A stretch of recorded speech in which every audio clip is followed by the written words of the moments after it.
এই কথাটা বলতে গিয়ে একটা জিনিস মনে পড়ে গেছে, আপনাদের কষ্ট লাগে? একজন বিশিষ্ট আল্লাহর ওলি ছিলেন যার নাম ছিল বিশর হাফি। নাম কি ছিল?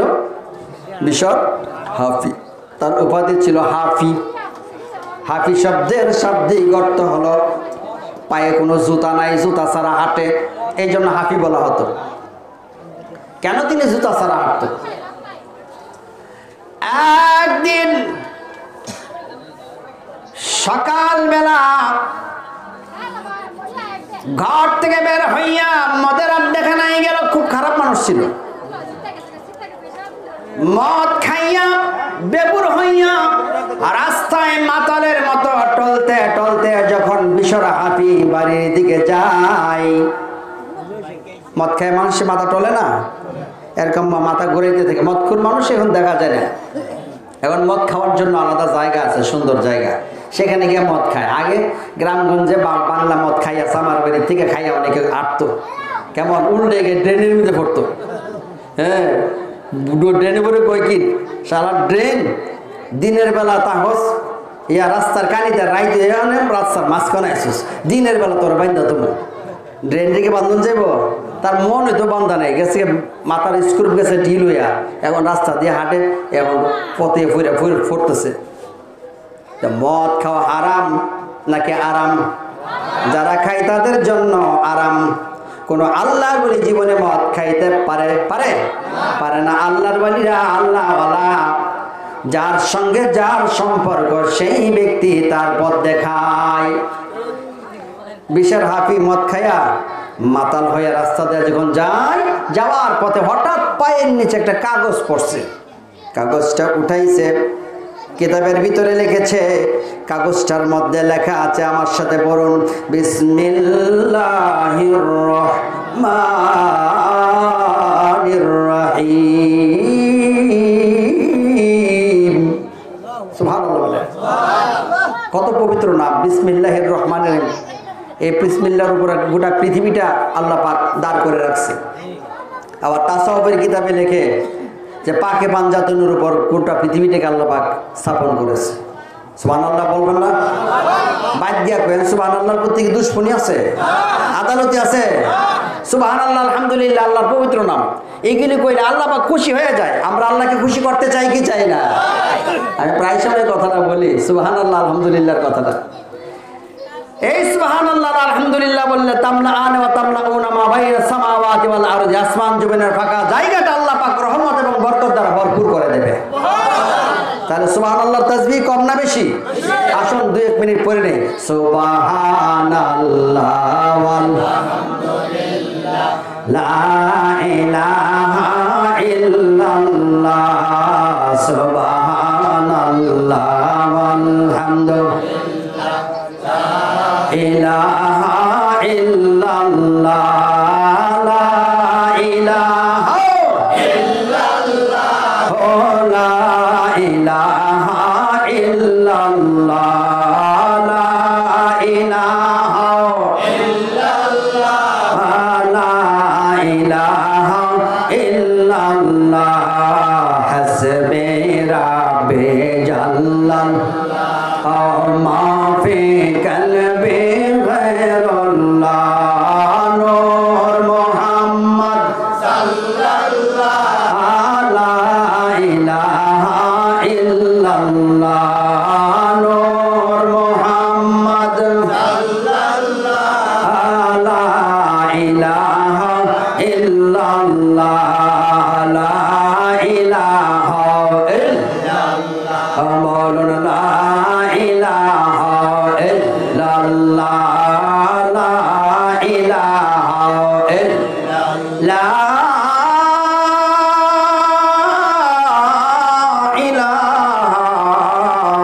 ইল্লাল্লাহ, মুহাম্মাদুর রাসূলুল্লাহ সাল্লাল্লাহু আলাইহি ওয়াসাল্লাম। বিশর হাফি রাস্তা থেকে কাগজটা হাতে নিলেন, মদ খাইয়া চোখে ভালো করে দেখে না, কিন্তু কোন ক্রমে একটু পড়েছেন বিসমিল্লাহির রহমানির রহিম। কেন যেন মনের ভিতরে হঠাৎ একটা দয়ার বাপ হয়েছে, কারণ এটা আমার আল্লাহর নাম। এই নামটা যখন রাস্তার মধ্যে পাইলেন, হাতে উঠাইয়া একটা চুমা দিলেন, বুকের মধ্যে লাগায় আর বলে, কে রে নরবিচাস, এই কাগজটা রাস্তার মধ্যে ফেলে দিলে? এটার মধ্যে দেখি আমার সৃষ্টিকর্তা প্রভু রাব্বুল আলামিনের নাম। কে রে তুই এই কাগজটা রাস্তার মধ্যে ফেলে দিলি? মদখুর এই কাগজটা লইয়া বুকের মধ্যে চাপ দিয়া তাওরাতে বাড়িতে যাইয়া দরজাটার মধ্যে ডাক দিল, মা ছাড়া আর কেউ নাই ঘরে। বিশর হাফির মা দরজা খুলে দিলে, বিশর হাফি কাগজটা মার কাছে দিয়ে গেলে, মা পথের মধ্যে আমি আমার প্রভুর নামটা মানুষের পায়ের নিচে পেয়েছি। মাগো, আমার প্রভুর নাম পায়ের নিচে আমি সহ্য করতে পারি নাই। মা, এই কাগজটা তোমার কাছে দিলাম গো মা, তুমি যত্ন করে রাখো। আল্লাহু আকবার। বিশর হাফির মা চোখের পানি ঝর্ণা ধারার মতো ছেড়ে দেয় আর কান্দে, মাগো কত দোয়া করেছি আমার সন্তানের জন্য, মদ থেকে দূরে সরানোর জন্য। আমি কত দোয়া করেছি আমার ছেলে যেন তোমার পথের প্রতীক হয়। আমি কত দোয়া করেছি আমার ছেলে যেন নামাজি হয়। আল্লাহ, আমার ছেলের জন্য এত দোয়া করলাম, কিন্তু কোনো কাজে আসলো না। আজকে দেখি তুমি প্রভুর নাম আমার বিষয় এত সুন্দর করে আমার কাছে যত্ন করে নিয়ে দিল। ও রব্বুল আলামিন, এর বিনিময়ে তুমি আমার বিষয়কে সত্য রাস্তা দেখাও। আল্লাহু আকবার।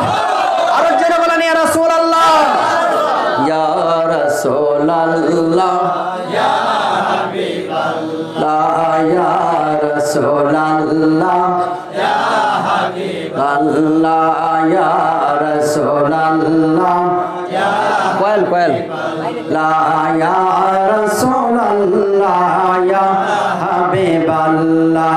শুনেছে হাদিসে দেখিলে আপনাকে, শুনেছি বলুন দেখিলে আপনাকে, জীবনের গোনা জড়িয়া পরে দিও গো দেখা দয়া করিয়া, ইয়া রাসূলুল্লাহ, ইয়া হাবিবাল্লাহ, ইয়া রাসূলুল্লাহ, ইয়া হাবিবাল্লাহ। মুনকার নাকির আসিয়া সওয়াল করবেন বসায়া, মুনকার নাকির আসিয়া সওয়াল করবেন বসায়া, দিও নবী গো পর্দা উঠায়া, দিও নবী গো পর্দা উঠায়া, করিব সালাম কদম ধরিয়া, করিব সালাম কদম ধরিয়া, ইয়া রাসূলুল্লাহ, ইয়া হাবিবাল্লাহ, ইয়া রাসূলুল্লাহ, ইয়া হাবিবাল্লাহ। রাত গভীর, বিশর হাফি মাকে ডেকে বলে, গো মা, আমার কোথায় রেখেছ আমার এই প্রভুর নামটা, কোথায় রাখছো? কষ্ট হয় আপনাদের? মা গো, এই নামটা কোথায় রেখেছ গো মা? মা বলে, আমি কোরআন শরীফের পাশে রাখছি। বিশর হাফি যাইয়া কোরআনের কাছ থেকে কাগজটাকে আনলেন, কাগজটার মধ্যে একটু আতর লাগাইলেন, একটু সুরমা লাগাইয়া কোরআন শরীফের নিচে যত্ন করে রেখে দিলেন, আবার চুমু খাইয়া ঘুমাইয়া গেল। রাত যখন গভীর, মা দুঃখিনী বিশর হাফির জন্য দোয়া করে। মায়ের দোয়া সন্তানের জন্য সবচেয়ে বড় কাজে লাগে, বাবার দোয়া ছেলের জন্য কাজে লাগে। আল্লাহর নবী বলে, একটা তীর থেকে ধনুক থেকে তীরটা ছুটে যাইয়া লক্ষ্য স্থিরে পৌঁছতে যত সময় লাগে, বাবা যদি তার ছেলের জন্য দোয়া করে, আল্লাহর দরবারে তার চেয়ে দ্রুত সেই দোয়া পৌঁছে যায়। মা বাবার সঙ্গে সৎ ব্যবহার না অসৎ ব্যবহার? মা বাবার সঙ্গে সবসময় উত্তম ব্যবহার করতে হবে। ভাইরা আমার, ওয়াজের মধ্যে বলি উত্তম ব্যবহারের কত উপমা আমরা বলে থাকি, কিন্তু যেই কপাল সেই মাথা। অর্থাৎ যার মা বাবার সঙ্গে খারাপ ব্যবহার করছি, আর যার মা বাবার সঙ্গে ভালো ব্যবহার করতে আছে। ওয়াজের জায়গায় থাকে কিন্তু কাজে আসে না। বন্ধুগণ আমার, আজকে শুধু একটা কথা বলবো মা বাবার ব্যাপারে। এই কাজটা করবেন, জীবনে কোনোদিন মা বাবার সঙ্গে সন্তান বেয়াদবি করার সাহস পাবে না। কি একটা টিপস শুনে নেন, চলেনি রে। আচ্ছা, আপনার এদিকে তাকাই, এটা চললে ভালোই হবে একটু, হ্যাঁ, আরাম আরাম লাগবে, গরম বেশি তো। দেখেন, আমরা ছোট ছোট বাচ্চাদেরকে কি শিখাই? মা এবং বাবা হলো ছোট বাচ্চার প্রথম শিক্ষক, নাকি এমন কোন সন্দেহ আছে? মা বাবা যা শিক্ষা দেয় বাচ্চা তাই শিখে। যেই বাচ্চা বাহিরে যাইয়া কোনো মানুষকে গালি দেয়, বোঝা যায় তার মা বাবা ঘরের মধ্যে গালাগালি করেন, নাকি কোনো ভুল বলছি? যেই বাচ্চা বাইরে যাইয়া কোনো মানুষকে আসসালামু আলাইকুম বলে, বোঝা যাবে তার ঘরের ভিতরে ইসলামী হুকুমত রয়েছে। মা নামাজ পড়ে, বাবা নামাজ পড়ে, মক্তবে যায়, এই জন্য সে আসসালামু আলাইকুম বলছে। ঘরের থেকে মানুষের প্রাথমিক শিক্ষা আসে। এবার আসুন আসল যে কথাটা বলতে চাই, আপনি আপনার সন্তানকে কি করেন, কেমন ভালোবাসেন? এত বেশি ভালোবাসেন, ভালোবাসার কারণে বাহির থেকে আইসা প্রথমে সন্তানের মুখ দেখতে চান কি চান না? সন্তানকে বুকে লাগাইয়া চুমু দেন, আর সন্তানের জন্য বাজার থেকে আপেল কমলা সব কিনে আনেন, যত মজার মজার খাবার আছে সবগুলি কিনে আনেন। বলেন, বাচ্চা থেকে যেমন আপনি শিখাইছিলেন, বলো আব্বা, ছেলে বলছিল আব্বা, আপনি বলছিলেন আম্মা, ছেলে বলছিল আম্মা। আপনি যা শিখাইছেন তা শিখছে। আপনি বাজার থেকে যা যা কিনে না ছেলেকে খাওয়াইলেন, সে শিখেছে। সে যখন বড় হইয়া বাবা হবে, সেও তার সন্তানকে খাওয়াবে, আপনাকে খাওয়াবে না। আপনি যদি তাকে শিক্ষা দিতেন, এই নাও তোমার জন্য একটা আপেল এনেছি, অর্ধেক তোমার দাদাকে দিবা আর তুমি অর্ধেক খাইবা, অর্ধেক তোমার দাদিকে দিবা, তুমি অর্ধেক খাইবা।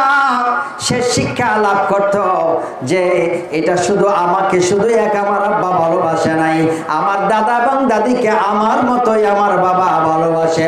হয়তো বা তোমার অন্তরে তোমার মা বাবার প্রতি ভালোবাসা আছে, কিন্তু তুমি সন্তানকে শিক্ষা দিতে পারো নাই, যার কারণে তোমার সন্তান যখন বড় হবে, তুমি যখন বৃদ্ধ হবে, তোমার সন্তানও তোমারই মতো তার সন্তানকে আদর করবে, তোমাকে করবে না। এই জন্য তুমি আদর করার সময় বাচ্চাকে দিয়া শিক্ষা দিবা যে তোমার যতটুকু মর্যাদা, এর চেয়ে 1000 কোটি গুণ মর্যাদা তোমার পিতা মাতা, আমার পিতা মাতা আমার কাছে। আল্লাহু আকবার।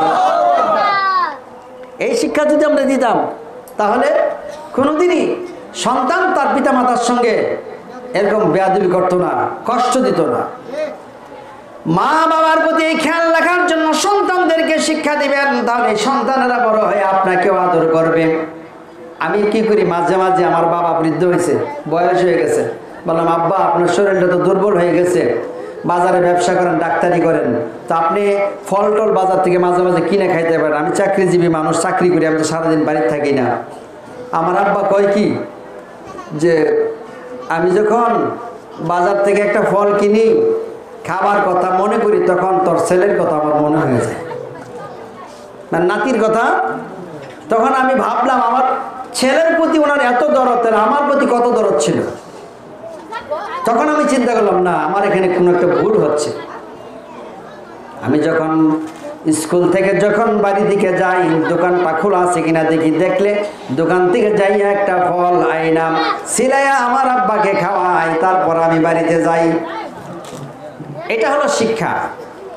এই সুশিক্ষাটা পরিবার থেকে শিখতে হয়। আপনি আজ থেকে আলাদাভাবে পিতা মাতার প্রতি দায়িত্ব গ্রহণ করেন। মাকে বুড়া বিডি বলে আর ডাইকেন না, বাবাকে বুড়া বেটা বলে ডাইকেন না। বাবারে, পরের বাড়ির স্ত্রী, পরের বাড়ির মেয়ে আপনার স্ত্রী হয়েছে, তাকে আপনি ভালোবেসেছেন, সে আপনার একটা সহধর্মিণী, সে একটা মহিলা, আরেকটা মহিলা আপনাকে জন্ম দিয়েছে, কোনোটার মর্যাদা আপনার কাছে কম না। কিন্তু যদি পরিবারের ভিতরে গিয়ে দেখেন শাশুড়ি আর বউ ঝগড়া করছে, আপনি বউয়ের পক্ষ ধরে মাকে কিছু বলবেন না, মায়ের পক্ষ ধরে বউকেও কিছু বলবেন না। যদি তাদের মধ্যে কোনো ভুল বোঝাবুঝি দেখেন, আজ করে মাকে বুঝাবেন, আজ করে বাবাকে বুঝাবেন। বউয়ের সামনে যদি মাকে একটা কথা বলেন, মায়ের কলিজাটা ফাইটা যায় আর বলে এই জন্যই বুঝি আমি তোমাকে জন্ম দিয়েছিলাম। এই জন্য বউয়ের সামনে মাকে আর মায়ের সামনে বউকে কোনোদিন বলবেন না। বাবাকে তো কোনো কথা বলবেন না, বাবাকে কোনোদিন প্রশ্ন করবেন না। শালীন ভাষায়, ভদ্র ভাষায় কথা বলবেন, তর্ক করবেন না। আজকে যদি আপনি তর্ক করেন আপনার পিতার সঙ্গে, আপনার সন্তান শিখবে, যেদিন সে বড় হবে সেদিন সে আপনার সঙ্গে আপনারই মতো করে তর্ক করবে। এই জন্য এগুলি এখান থেকে পারিবারিক শিক্ষা, এখান থেকে শিক্ষা দিতে হবে। যদি আমার আলোচনার বিষয়টা না, প্রাসঙ্গিক এখানে আলোচনাগুলি করলাম। বন্ধুগণ আমার, আমাদের দেশে বলেন শাশুড়িরা নাকি বউদেরকে দেখতে পারে না। এটা কিন্তু কথা অনেক সময় ঠিক আছে, কিন্তু আমি বলি শাশুড়িরা বউদেরকে অনেক ভালোবাসে। তবে অনেক শাশুড়ি এমন আছে যারা বউদেরকে ভালোবাসে, তবে নিজের ছেলের বউরে না, পরের বাড়ির বউরে। উমুকের বউটা কত বালা, আরে বালার মতো কি বালা, এই দরবারটা এখান থেকে লাগাইছে বেটি, কি লিগা লাগাইছে?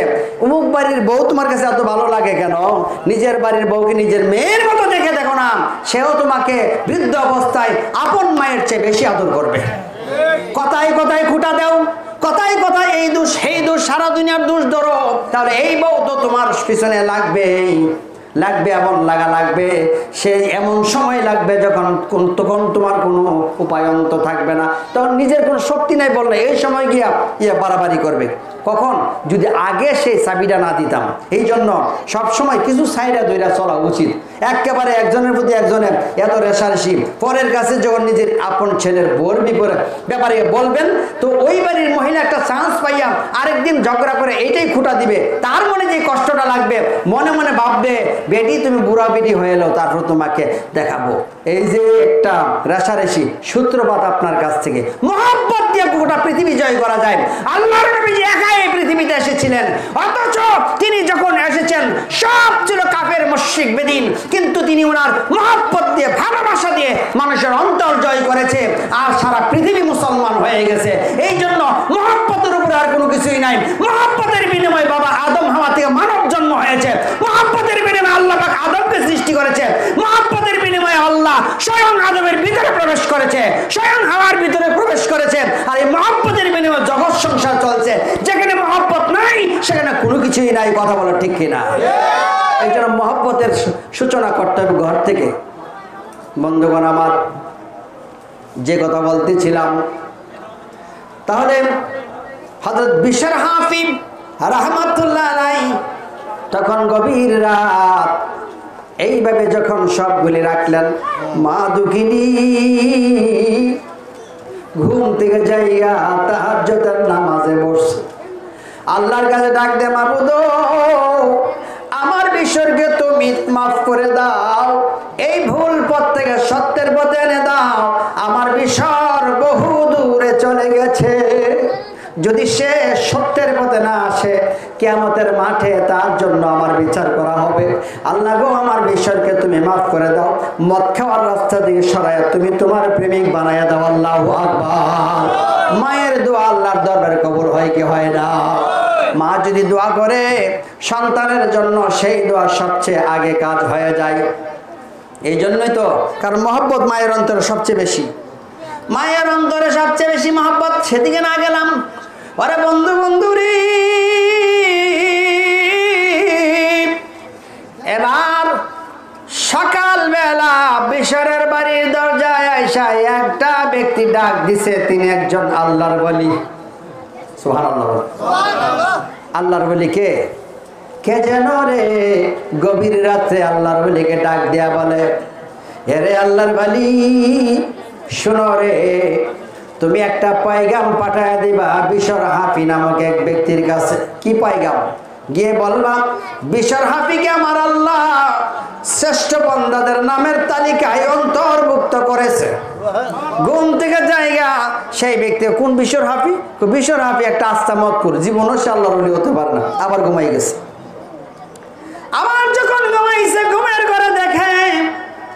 বিশর হাফি স্বপ্নে, ওই ব্যক্তির স্বপ্নে দেখি ওই বিশর হাফির কথাই আমার বলছে, যাও তাকে গিয়ে আমি আল্লাহর পক্ষ থেকে সুসংবাদ জানায়া দাও। ঘুম থেকে জায়গা 2 রাকাত নামাজ আদায় করছে।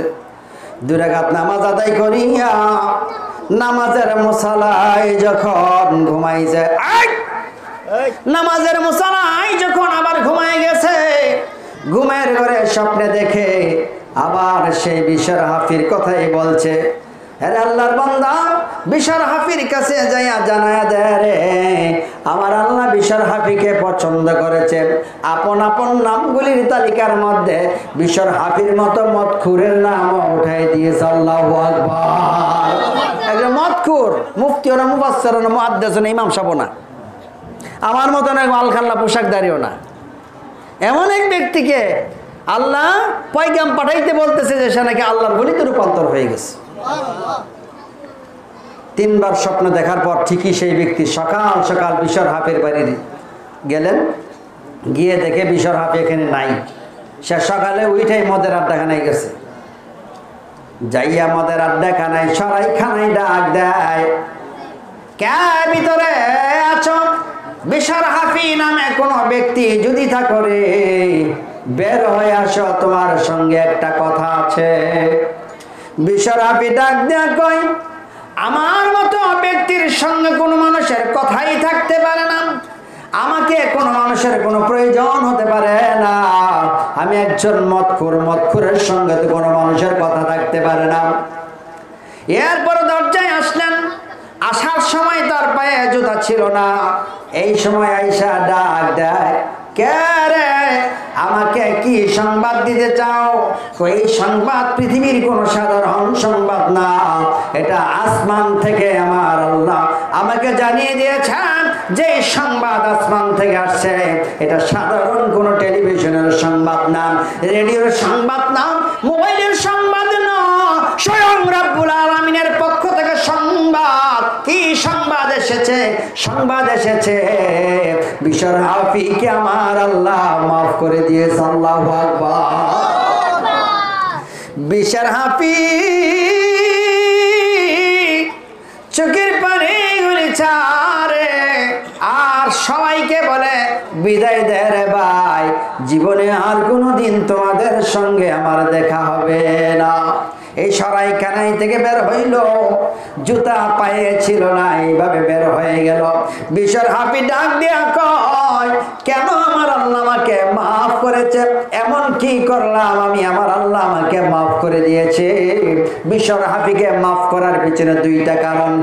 বিশর হাফির মতো এমন জঘন্যতম ব্যক্তিকে আমার আল্লাহ মহব্বতের পয়গাম পাঠাইলেন।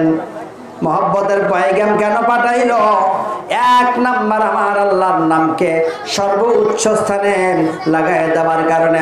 মদখুর ব্যক্তির কোনো হিতাহিত জ্ঞান থাকতে পারে না, কিন্তু অন্ততপক্ষে আল্লাহর নামটা যে উঁচা জায়গায় রাখতে হবে সেটা বুঝতে পেরেছে। এই জন্য পবিত্রতম জায়গায় রাখার কারণে আমার আল্লাহ থেকে মাফ করে দিয়েছে।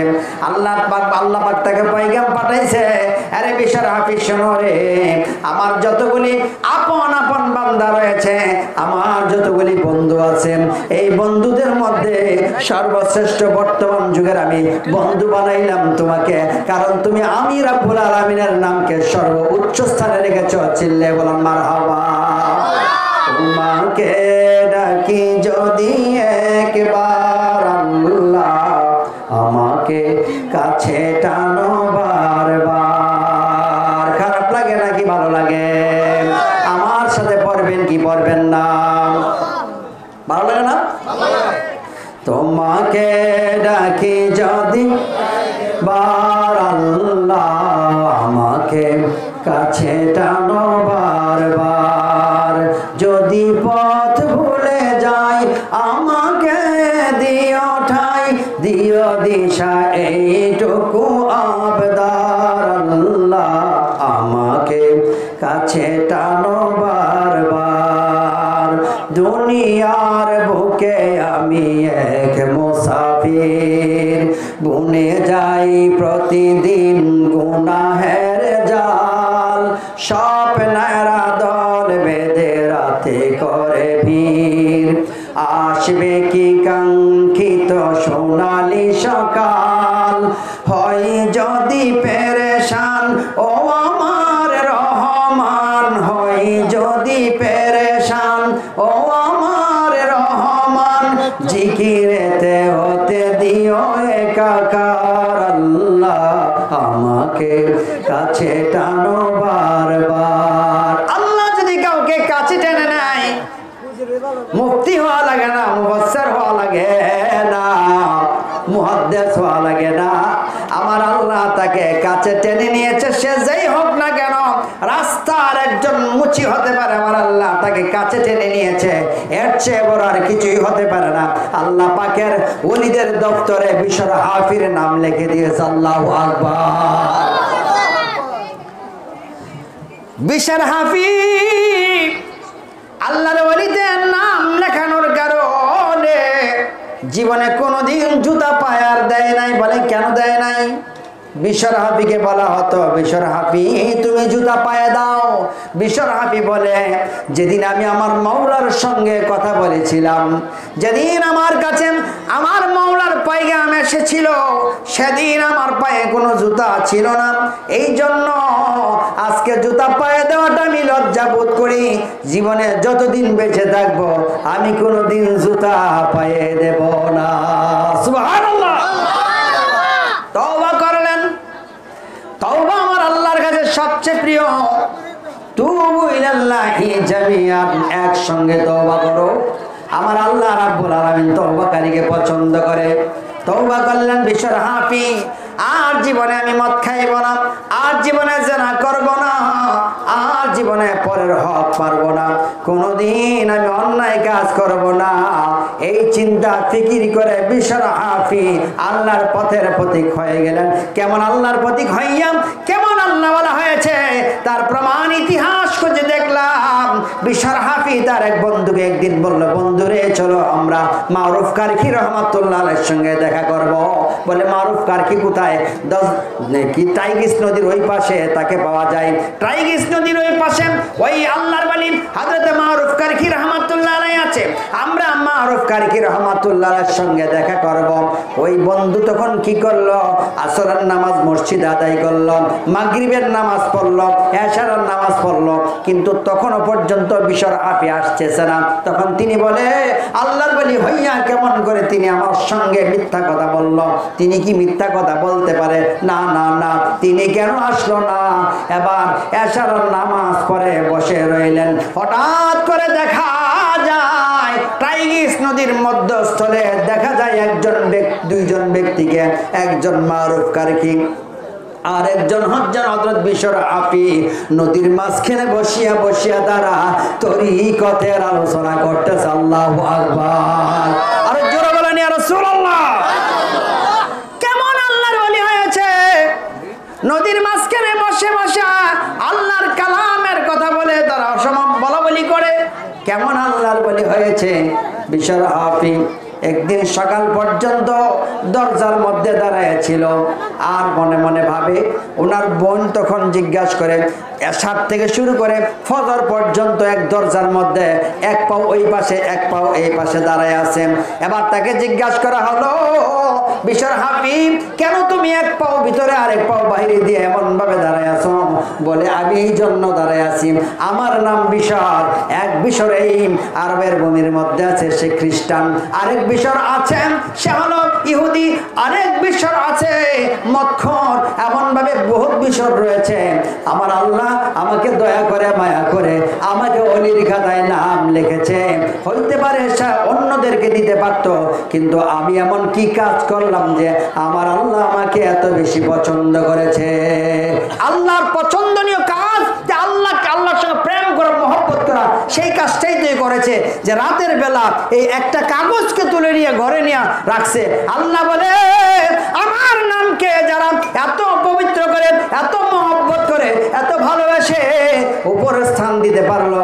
আমি আল্লাহ চাই না তোমার নামটা মদখুরের খাতার মধ্যে থাকো, আমি আল্লাহ চাই না তোমার নামটা জানাখুরের খাতায় থাকো, আমি আল্লাহ চাই না তোমার নামটা অসভ্য ইতর মানুষদের খাতায় থাকো, আমি আল্লাহ চাই তোমার নামটা আমার বন্ধু মহলদের মধ্যে শ্রেষ্ঠ শ্রেষ্ঠ বন্দাদের সঙ্গে লিপিবদ্ধ করতে। এই জন্য আমি আল্লাহ আমার অন্তরের ভিতরে তোমাকে স্থান দিলাম। চিল্লায় বলুন মারহাবা। আল্লাহ আল্লাহ আল্লাহ আল্লাহ আল্লাহ আল্লাহ আল্লাহ আল্লাহ হাসবি রাব্বি জাল্লাল্লাহ মা ফি কলবি গায়রুল্লাহ, হাসবি রাব্বি ও মা ফি কলবি গায়রুল্লাহ। নূর মুহাম্মদ আহা নূর মুহাম্মদ লা ইলাহা ইল্লাল্লাহ।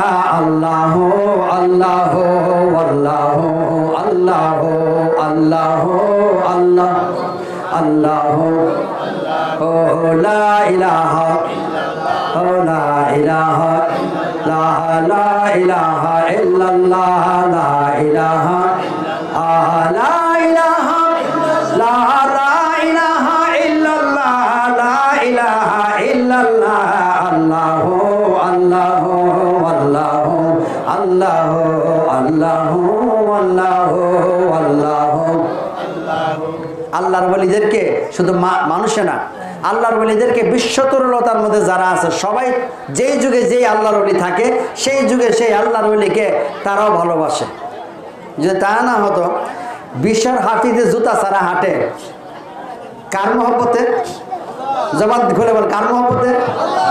তো আল্লাহর মহব্বতে যখন বিশ্বর হাফিজ জুতা ছাড়া হাঁটে, মহান আল্লাহ রাব্বুল আলামিন এই বিষয়টা পছন্দ করে কি করলেন?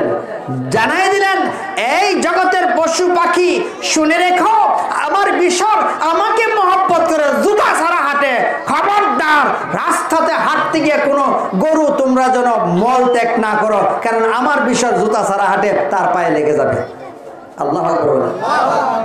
এই জন্য বিশ্বর হাফিজ যতদিন পৃথিবীতে বেঁচে ছিল ততদিন পর্যন্ত রাস্তার মধ্যে একটা গরু পর্যন্ত পায়খানা করত না।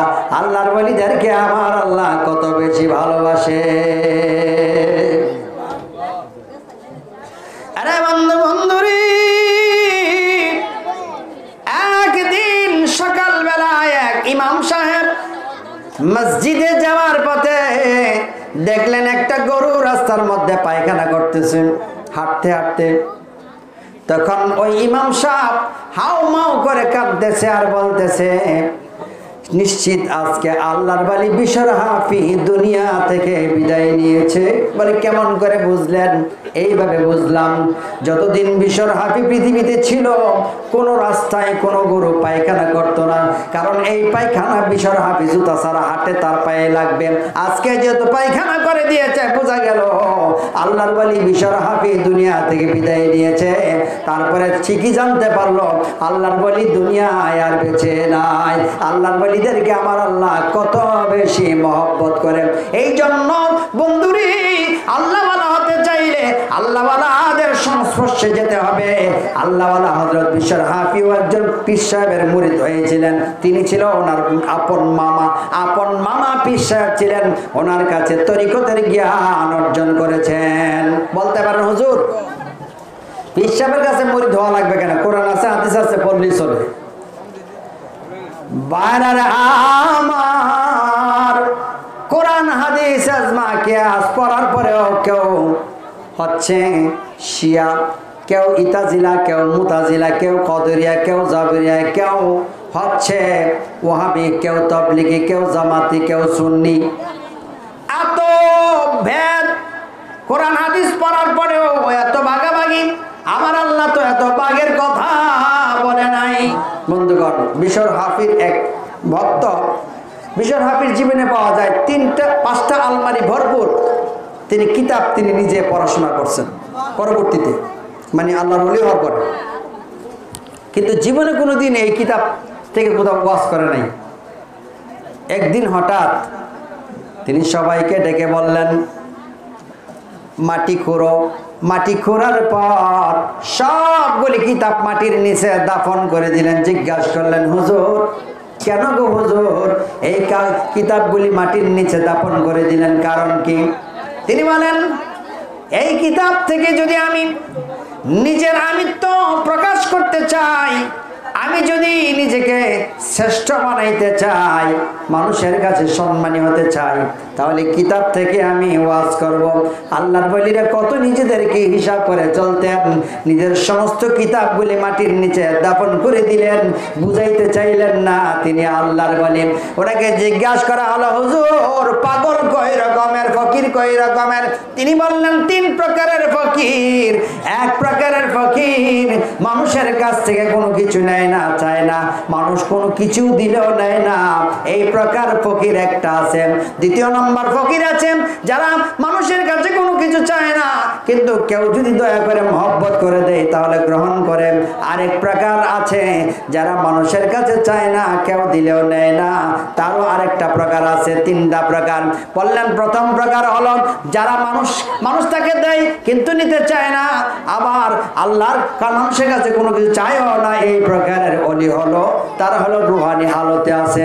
এই রুহের হালতে থাকার কারণে দুনিয়ার খাদ্য তাদের প্রয়োজন পড়ে না, তারা মৃত্যুর আগে মৃত্যুবরণ করে নিজেকে জীবিত করে রেখেছেন, সজীব করে রেখেছেন।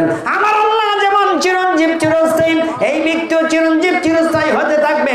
আল্লাহর পক্ষ থেকে সেই ক্ষমতা নিয়ে আসছেন, কিয়ামত পর্যন্ত সে বেঁচে থাকবে। এই ধরনের ব্যক্তি যদি আল্লাহর দরবারে দোয়া করে, আল্লাহ রাব্বুল আলামিন তার দোয়া কোনোদিন ফিরে দিতে পারে না। জোরে জোরে বলুন সুবহানাল্লাহ। আরেক প্রকারের ফকির, যেই ফকির কেউ কোনো কিছু দিলে নেয় না, কারো কাছে চায় না, কিন্তু কেউ কিছু দিলে মহব্বত করে দিলে নেয়, এই প্রকার ওলিরা আল্লাহর দপ্তরে তারা জান্নাতি, তারা হাশরের ময়দানে জান্নাতে যাবে। তাদের দোয়া আমার আল্লাহ কবুল করে, চিল্লায়ে বলুন মারহাবা। আরেক প্রকার ফকির যারা মানুষের সংস্পর্শে থাকতে চায় না, পাহাড়ে পর্বতে জঙ্গলে থাকে, দেখা যায় না, সাধারণ মানুষ তাদেরকে ভালো মনে করে না, দেখলে পাগলের মতো মনে হয়। উস্কু কাপড় চোপড়ের কোনো ঠিক ঠিকানা নাই, তালি দিয়ে রাখছে, দেখা হইলে বাজে কথা বলে বা গালিগালাজও করে অনেক সময়। এই প্রকারের বান্দারা তারা হাশরের ময়দানে আল্লাহ রাব্বুল আলামিন বলবে, রে বান্দা, কেন রে বান্দা তুই আমার, কেন তুই পাগল হয়েছিলে? এ রাব্বুল আলামিন, তোমার প্রেমে পাগল হই, আমি পাগল হয়েছিলাম। আল্লাহ বলবে, তুই জান্নাতে চলে যা। কই না, আমি জান্নাতে যাব না। তাহলে কোথায় যাবি? জাহান্নামে চলে যা। আমি জাহান্নামেও যাব না। তা কই যাবি? আল্লাহ গো, আমি জান্নাতে আশায় দুনিয়াতে তোমার ইবাদত করি নাই, জাহান্নামে যাব সেই কথা ভাবি নাই। আমি শুধু ভেবেছি আমি দুনিয়াতে তোমার রিজিক খাইয়া তোমাকে ডাকবো, সেটাও ভাবি নাই। আমি দুনিয়ার কোনো নাজ নিয়ামতের জন্য তোমাকে ডাকি নাই। আমি শুধু রব্বুল আলামিন তোমাকে ভালোবেসেছি। ওগো রব্বুল আলামিন, তোমাকে ভালোবাসিয়া আমি শুধু তোমার নাম জপছি, এই একটা নাম পাইছি, এই নামের সুধা পান করে দুনিয়া কাটাই দিয়েছি। আল্লাহ গো, আজকের হাশরের ময়দান আমার জান্নাতের দরকার নাই, আজকের হাশরের ময়দানে জাহান্নাম দরকার নাই। আমি শুধু তোমাকে দেখবো, তোমাকে যদি দেখতে পাই গো আল্লাহ, আমার সব কিছু হয়ে যাবে। আল্লাহু আকবার। চিৎকার মেরে বলেন আল্লাহু আকবার। আর জোরে বলেন ইয়া রাসূলুল্লাহ। এই তক্কার বান্দারা হচ্ছে তরিকতের আসল লোক। তারা কি জান্নাত চায় না, দুনিয়ার কোনো নাজ নিয়ামতের আশায় ইবাদত করে না, তারা শুধু আল্লাহকে পাওয়ার আশায়। যদি আল্লাহকে দেখা যায় না, কিন্তু হাশরের মাঠে দেখা যাবে কি যাবে না? কতবার যাবে কি যাবে না? সেখানে তিনি একটা সূরতে দেখা দিবেন, কোন সূরতে দেখা দিবেন তিনি ভালো জানেন। আর পৃথিবীতে থাকা অবস্থায় ওনার কোনো সূরত নেই। যদিও হযরত মাওলা আলী কারামাল্লাহু ওয়াজহাহুল কারীম বলেছেন যে আমি আল্লাহকে দেখে এসেছি মক্কার পাশে। সুবহানাল্লাহ। আল্লাহ রাসূলের কাছে বলছে, আল্লাহ রাসূল বলছে তুমি ভালো দেখছো। মাওলা আলী কারামাল্লাহু ওয়াজহাহুল কারীম, মারিফতের দরজা। আল্লাহ বলেন, আল্লাহর নবী বলেন, আনা মাদিনাতুল ইলমি, আমি হলাম ইলমের শহর, আর সেই শহরের দরজা হলো হযরত আলী। সুবহানাল্লাহ। আলী ছাড়া আপনি ধর্মের মারিফতের কাজ মারিফতের পথে যেতে পারবেন না, হাকিকতে থাকবেন শুধু। হযরত আলী কাররামাল্লাহু ওয়াজহুল কারীম কোরআনের তাফসীর আমাদেরকে শিক্ষা দেওয়ার ব্যবস্থা করেছেন, গ্রামার তৈরি করে দিয়েছেন। আবার মাওলা আলী হচ্ছে মারিফতের দরজা। আল্লাহ রাসূলকে যদি চিনতে চাও মাওলা আলীকে ভালোবাসার দরকার আছে না নাই? ও লাল মেরি বাত রাখিও বালা ঝুলে লাল রে সিंदरी दा से बर्द सही सा बस कलंदर दमादम मस्त कलंदर अली जा पहले लंबर ओ लाल मेरी हिंदी सिंधी मीरा तेरे नौबत बाजे नाम अली पर रखियो बला झूले लाल रे सिंदरी दा से बरदार शही शाहबाज कलंदर दमादम मस्त कलंदर। उच्च आवाज बोलो मरहबा। বন্ধুগণ আমার, হযরত বিশর হাফির কাছে একদিন এক ব্যক্তি এসে বলতেছে, হুজুর আমি মক্কাতে যাব হজ করার জন্য, আপনি আমাকে অনুমতি দিন, আপনি আমাকে অনুমতি দিন, আমি মক্কাতে যাব হুজুর হজ করার জন্য। হযরত বিশর হাফি তখন তার ভক্তকে বললেন, তুমি মক্কায় হজ করতে যাবে, তোমার বাড়ির পাশে গরিব মানুষেরা আছে, তাদেরকে দেখবে কে? তোমার দায়িত্ব হলো 1 নম্বরে গরিব মানুষদের সেবা করা, গরিবদেরকে টাকা দেওয়া, পয়সা দেওয়া। তুমি তা না করিয়া মক্কাতে যাইবা। মক্কাতে যাইতে হলে আগে তুমি মক্কাওয়ালার যারা পছন্দের লোক তাদের খেদমত করো। মক্কাওয়ালার পছন্দের লোক হলো যারা গরিব মানুষ, তাদেরকে তুমি মহব্বত করো। সুবহানাল্লাহ বলে। তখন তিনি বলতেছে যে না, আমি মক্কাতে যাবই। তখন বিশর হাফি বলে, তুমি যে মক্কায় যাইবা, মক্কায় তো যাইতে চাচ্ছ কারণ হচ্ছে যতক্ষণ পর্যন্ত তোমার টাকার মধ্যে হারামের মিশ্রণ না আসবে ততক্ষণ পর্যন্ত তোমার যেটা নেশা ধরেছে, যা তোমার মনে ধরছে সেটাই করতে চাইবা। এই জন্য মক্কাতে যাইয়া হজ করলে মানুষের ঈমান তাজা হয়, গুনাহ মাফ হয়। তবে নিজের ঘরের দেহের ভিতরে যে মক্কা, সেই মক্কাতে যদি আগে হজ না করো তাহলে ওইখানে যাইয়া কোনো কাজে আসবে না। এই জন্য নিজের দেহের ভিতরের যে মক্কা, সেই মক্কাকে পবিত্র করতে চাইলে জিনা ছেড়ে দিতে হবে, মিথ্যা ছেড়ে দিতে হবে, গীবত ছেড়ে দিতে হবে, ঘুষ সুদ ছেড়ে দিতে হবে, পরনিন্দা ছেড়ে দিতে হবে। এইগুলি সবগুলি অন্তরে রাখিয়া সব টাকা খরচ করিয়া মক্কা মদিনায় গেলে কোনো কাজে আসবে না। এই জন্য মক্কা মদিনায় যাওয়ার আগে আমল ঠিক করো, নিজেকে পরিশুদ্ধ করো, নিজের দেহের ভিতরে আগে হজ করো। এই হজে যদি 1 নাম্বার হও তাহলে ওই মক্কাতে গিয়ে তুমি 1 নাম্বার হইবা। কথা বলো ঠিক কিনা? এমনও মানুষ আছে, আমার শরীর খুব খারাপ, তারপর আমি ওয়াজে আসছি, কালকে একটা স্যালাইন লাগাইছি শরীরের মধ্যে, হঠাৎ করে শারীরিক দুর্বলতা। বন্ধুগণ আমার, হযরত আলী রাদিয়াল্লাহু তাআলা আনহুর একটি ওয়াকিয়া এখানে মনে পড়ে গেল। একবার হযরত আলী রাদিয়াল্লাহু তাআলা আনহু হজ করতে গেলেন, আর আল্লাহ রাব্বুল আলামিন হযরত আলীর কাছে সংবাদ পাঠালেন যে আলী, এই বছর আমি কারো হজ কবুল করতাম না, তবে একজন লোকের জন্য হজ কবুল করছি, যে লোকটা হজে আসে নাই। একটা লোক হজে আসে নাই, তার জন্য এই বছর সমস্ত মানুষের হজ কবুল করেছে। কথাটা শুনবার দরকার আছে না নাই? এমন কি কাজ, যে কাজের জন্য সমস্ত মানুষের হজ কবুল হয়েছে? কে সেই ব্যক্তি? এই ব্যক্তিকে খোঁজ করতে করতে যাইয়া পাইলেন বাজারের মধ্যে সেই ব্যক্তি জুতা সেলাই করে। কি সেলাই করে? মুসলমান, কিন্তু জুতা সেলাই করে। জুতা সেলাই তো একটা কাজ, করতেই পারে, পারে কি পারে না? সেই ব্যক্তি জুতা সেলাই করতেছে বাজারে। এই ব্যক্তির সুরত আল্লাহ রাব্বুল আলামিন হযরত আলীকে দেখাইলেন। মাওলা আলী খবর নিয়ে সেই ব্যক্তির কাছে গেলেন, যাইয়া বলে, বাজারে বাবারে এমন কি কাজ করেছে রে বাবা, যে আল্লাহ এই বছর সমস্ত মানুষের হজ কবুল করেছে তোমার জন্য। সুবহানাল্লাহ।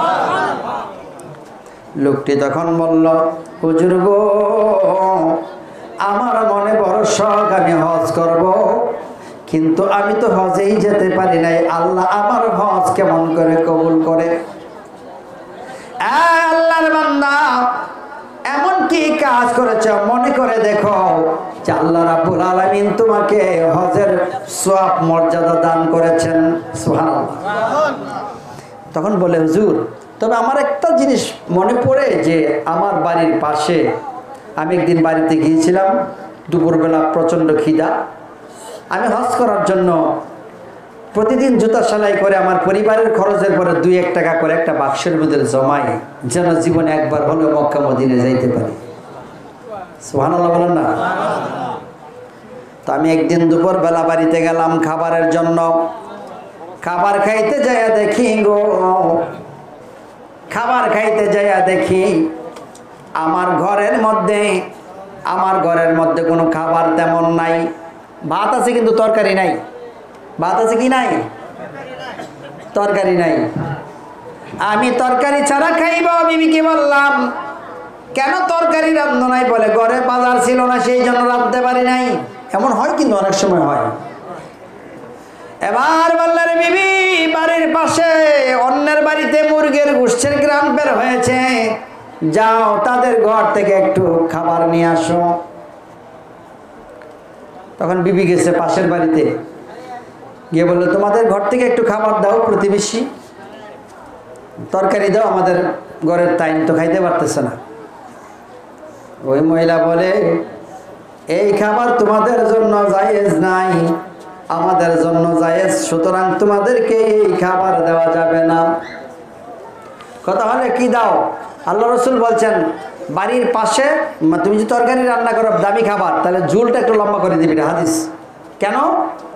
পাশের বাড়ির মানুষদেরকে তারা ঘ্রাণ পাবে, তরকারির সাথে কম দিলে অন্তত ঝুল টুল দিয়ে হইলেও তাদেরকে দিবা, কারণ এটা নিয়ম। গ্রাম যেহেতু পাইছে অন্যের বাড়িতে, যদ্দূর পর্যন্ত গ্রাম যা দিবার চেষ্টা করতে হবে। যে কোনো জিনিস খাইলে সবাইকে দিয়ে খাইতে হবে, যদি দেওয়া সম্ভব না হয় এমনভাবে খাইতে হবে কেউ যেন না জানে তুমি যে খাইছো। খাইয়া কলার শুকলা ঘরের সামনে রাখলে তো বাচ্চারা বলবেই খেয়ে ফেলছে, ঠিক কিনা? তাহলে এই জন্য খাইতে হবে কেমন ভাবে, চুপে চুপে এমন ভাবে, দেওয়া সম্ভব না হলে যথাসম্ভব দিয়ে খাওয়ার চেষ্টা করতে হবে। সুবহানাল্লাহ বলেন। রাসূলুল্লাহ কোনো জিনিস একটা সাইডও বাদ রাখে নাই।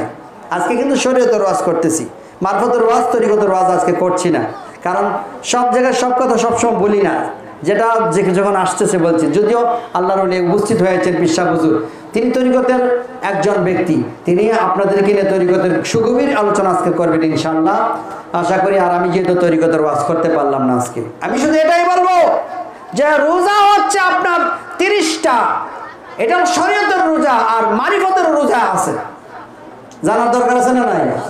মারিফতের রোজা কয়টা? একটা। কয়টা? মারিফতের রোজা একটা। শরীয়তের রোজা কয়টা? শরীয়তের রোজা কেন 30টা?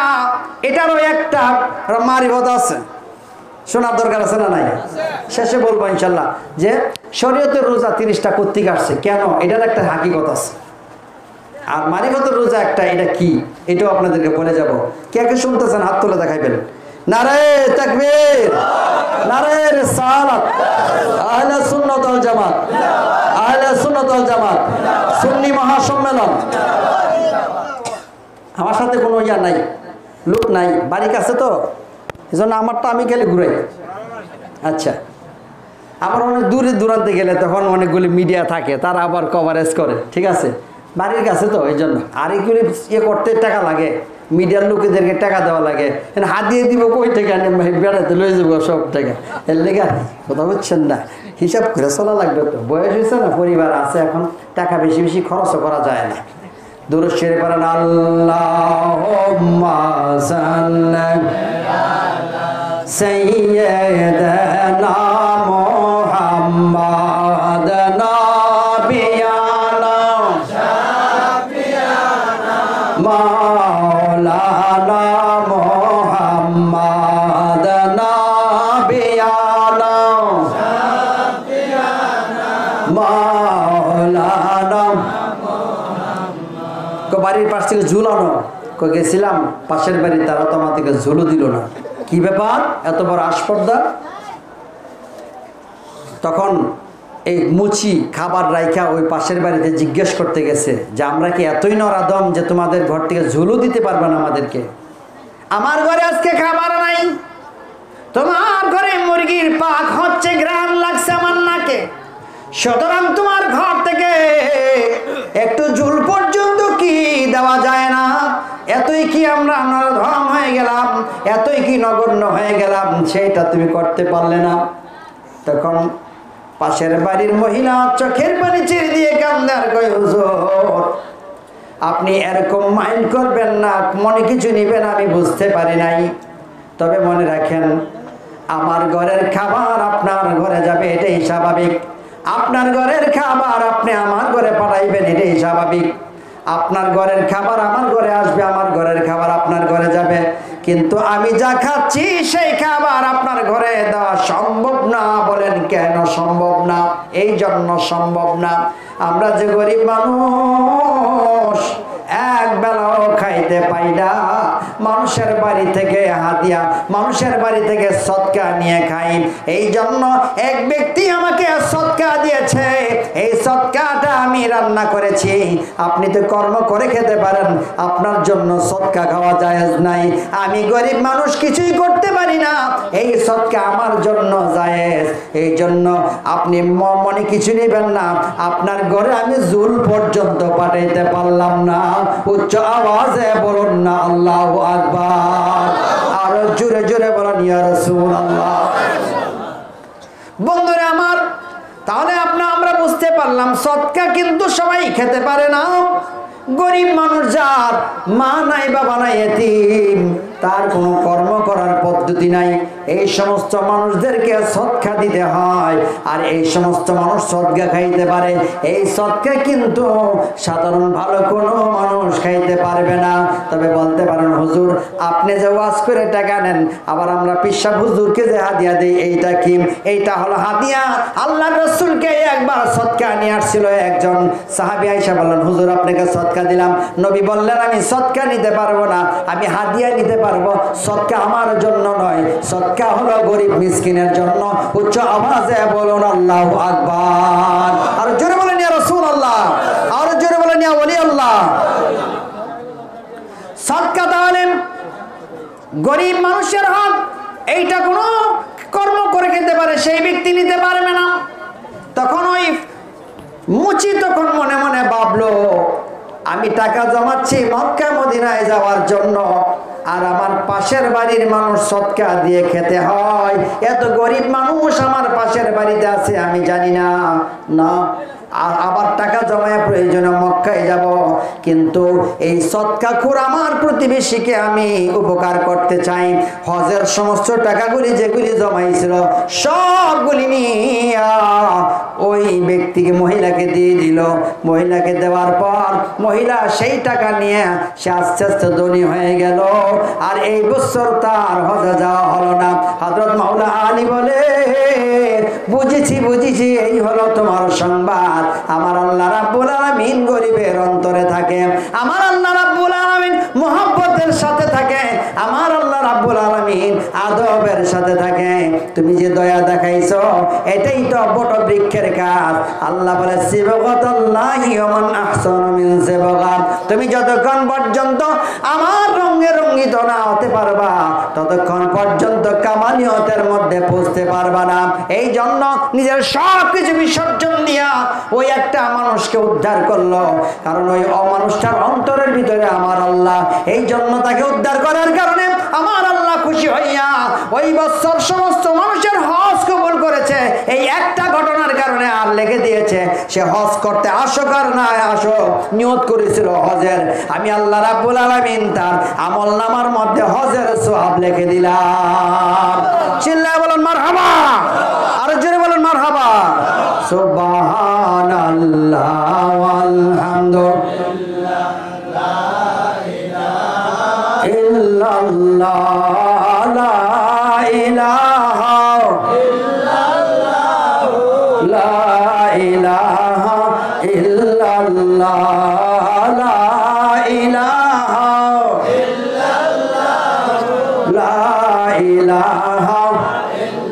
বন্ধুরা আমার, শুধু নামাজ পড়লে ইসলাম হয় না, রোজা রাখলে ইসলাম হয় না, আর টুপি রাখলে দাড়ি লাগাইলে ইসলাম হয় না। বন্ধুরা আমার, আগে অন্তরের ভিতরে ইসলাম লালন করতে হবে, তারপরে হলো ইসলাম। বন্ধুরা আমার, টুপি দাড়ি লাগায় যদি মন্দিরে, আজকে মুসলমান বড় দুঃখ লাগে, আজকে তারা মাজার ভাঙ্গে কিন্তু মন্দির পাহারা দেয়, মাজার ভাঙ্গে। আল্লাহর ওলির মাজার ভাঙছে, ভাঙছে না? আল্লাহর ওলিদের মাজার ভাঙছে। যাদের সঙ্গে আল্লাহর সম্পর্ক তাদের সাথে তাদের দুশ্মনী, আর আল্লাহর সঙ্গে যার দুশ্মনী তাদের সাথে তাদের বন্ধুত্ব। আবার তারাই নাকি বলে খাঁটি মুসলমান। চিৎকার মেরে বলো নাউজুবিল্লাহ।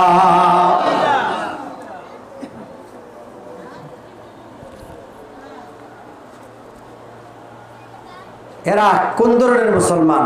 আমার দুঃখ লাগে, মাজারগুলি এতগুলি ভেঙে ফেলে দিল। মাজারে কি কেউ সেজদা দেয়? মাজার ইবাদতের জায়গা, আর মন্দির হলো পূজার জায়গা। পূজার জায়গায় যখন মুসলমান বেশি যাতায়াত করতেছে, তখন বুঝতে হবে যে আমাদের সামনে আরো সমস্যা আছে, ধ্বংস নিবার্য। রহমত বরকত এই দেশটি উঠে যাবে আস্তে আস্তে। ভাই, রাজনীতি করতে চাই না, রাজনীতি পরিবেশ নাই বাংলাদেশে এখন, এই জন্য এগুলো কথা বলা উচিত না আমাদের, বলিও না। কিন্তু ধর্ম দৃষ্টিভঙ্গি থেকে যতটুকু বলার দরকার বলতে হবে। আমাদের ইমান রক্ষার্থে কথা বলেন, ঠিক কিনা? বন্ধুগণ আমার, এবার কি করলেন? এই টাকাগুলি দিয়ে দেওয়ার কারণে তার হজ কবুল হয়ে গেল। বন্ধুরে আমার, আসল ব্যাপারটা হলো অন্তর থেকে পবিত্র হতে চায়। পাশের বাড়ির মানুষের খবর নেয় না, অনেকে হজ করতে যায়।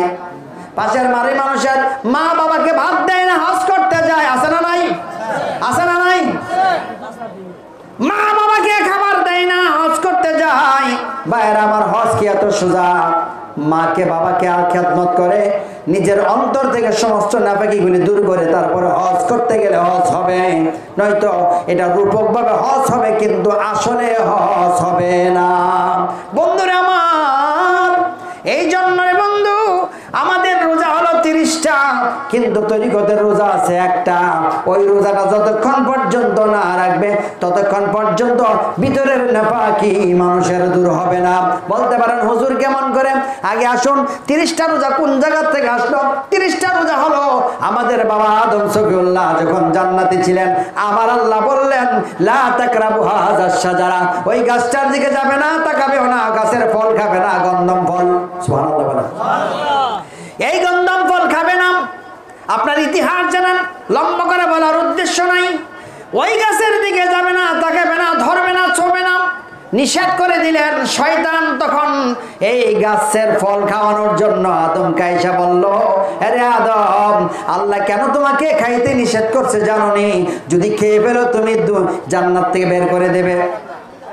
এই জন্য মানে খাইলে তুমি অমর হয়ে যাবে, জান্নাতে থেকে যাবে, এই জন্য খাইতে নিষেধ করে। আদম সফিউল্লাহ, তুমি শয়তান, বের হয়ে যাও। কেমন করে তুমি জান্নাতে আসলাম? জান্নাতে শয়তান ঢোকার জন্য অনেক চেষ্টা করলো, পারে নাই। আল্লাহ রাব্বুল আলামিন জান্নাতের দরজার মধ্যে একজন দারোয়ান ফিট করে দিলেন, আর দারোয়ানকে বললেন কোন ক্রমেই যেন শয়তান ভিতরে প্রবেশ করতে না পারে, তুমি খবরদার তার ভিতরে প্রবেশ করতে দিবে না।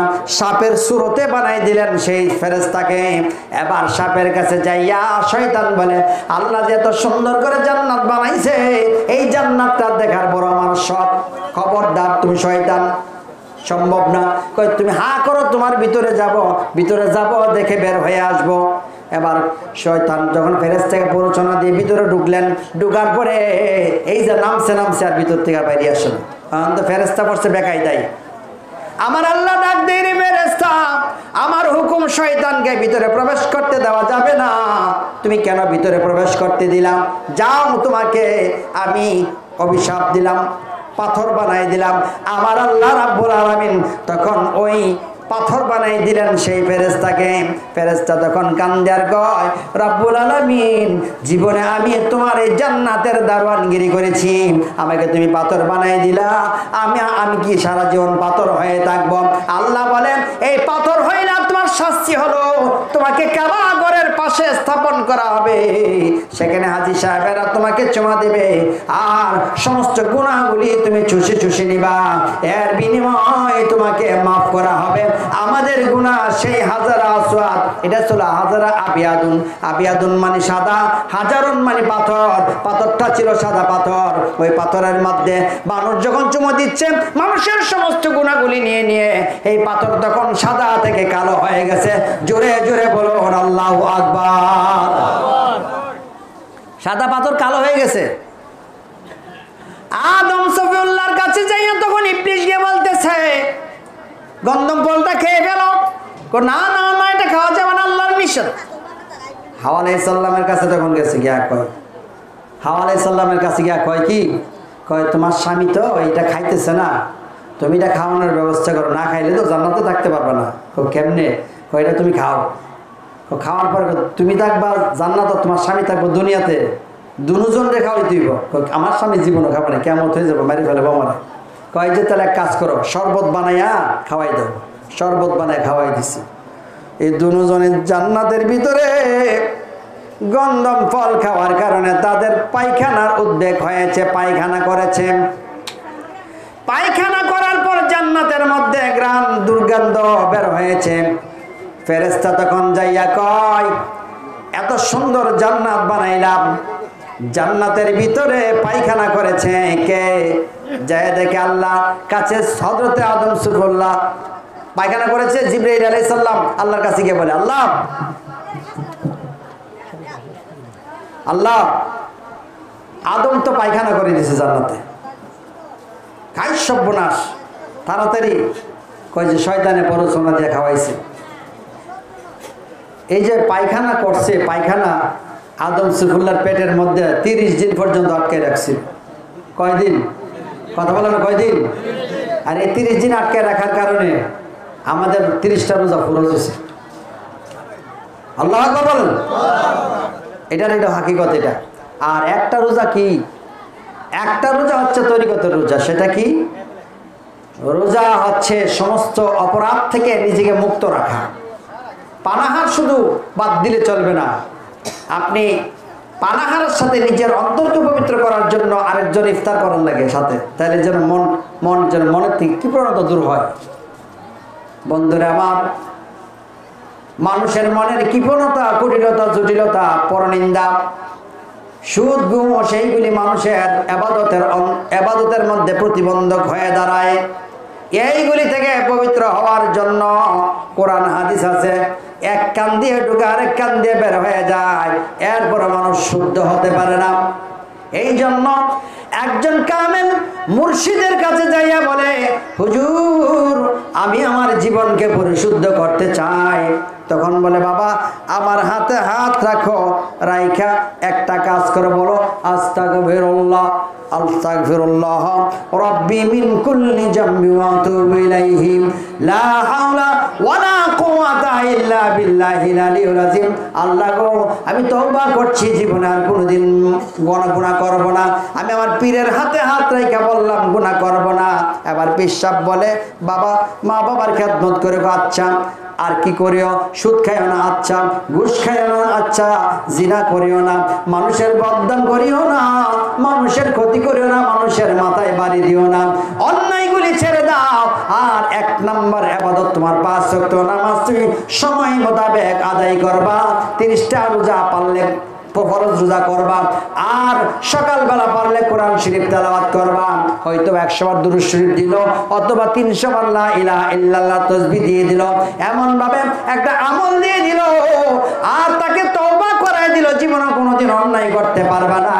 রোজা রাখার সময় যেমন সকাল থেকে সন্ধ্যা পর্যন্ত কোনো অন্যায় করা যায় না, আজকে পীরের হাতে যখন বায়াত নিলেন জীবনে আর কোনোদিন অন্যায় করবেন না এই নিয়ত করে নিলেন। সুতরাং আজকে আপনার হলো জীবনের সারা জীবনের রোজা, আর এই রোজাটাই হলো তরিকতের রোজা। চিৎকার মেরে বলুন আল্লাহু আকবার। নারে তাকবীর, নারে রিসালাত, নারে হায়দারি। ঘড়ি যদি দেখতে হয় বাসনা, চলে যাও গুরুর কাছে, যে ঘড়ি তৈয়ার করে সে লুকাই ঘড়ির ভেতরে, ওরে মেকার যদি হইতাম আমি ঘড়ির জয়েল পাল্টাইতাম, জ্ঞান নয়ন খুলিয়া যাইতো দেখতে পাইতাম চোখের সামনে, মন আমার দেহ গড়ি সন্ধান করি বানাই আছে কোন মিস্টরি, মন আমার দেহ গড়ি। এই ঘড়ির ভিতরে যিনি আছেন তাকে খোঁজার জন্য কোথায় আপনি মক্কা মদিনায় যাই, অনেক দূর, আপনি আসমানে খুঁজবেন যাইতে পারবেন, অসম্ভব। তিনি তো আপনার শাহরুখের নিকটেই রয়েছে, তাকে খুঁজতে চান, পাইতে চান, তাহলে সারা জীবনের যে একটা রোজা আছে এই রোজাটা আগে রাখতে হবে। রাখলে আপনি তওবার সমস্ত অন্যায় থেকে যখন দূরীভূত করে দিল, পীর মুর্শিদের দরবারে আপনি বায়াত গ্রহণ করলেন, তখন আপনি সমস্ত অন্যায় থেকে তওবা করে নিলেন, আজ থেকে আপনি পবিত্র। আপনি যেদিন মারা যাবেন সেদিন হলো আপনার ইফতার, মানে হচ্ছে আপনি সৃষ্টিকর্তার সঙ্গে মিলে গেছেন। আল্লাহ বলছে আস-সাওমু লি ওয়া আনা আজজি বিহি, যে রোজা আমার জন্য, তার প্রতিদান আমি আল্লাহ স্বয়ং। অনুরূপভাবে সারা জীবনের রোজা যখন রাখলেন, যেটা পীর মুর্শিদের কাছে হাত দিয়া, তখন আপনি যেদিন মারা যাবেন সেদিনও তো আল্লাহর কাছে গিয়ে মিলে গেলেন, আল্লাহর খাস বান্দা হয়ে গেলেন।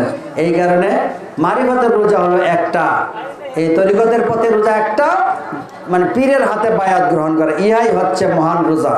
এই রোজা রাখলে আর অন্যায় করতে পারবেন না। সুবহানাল্লাহ বলেন।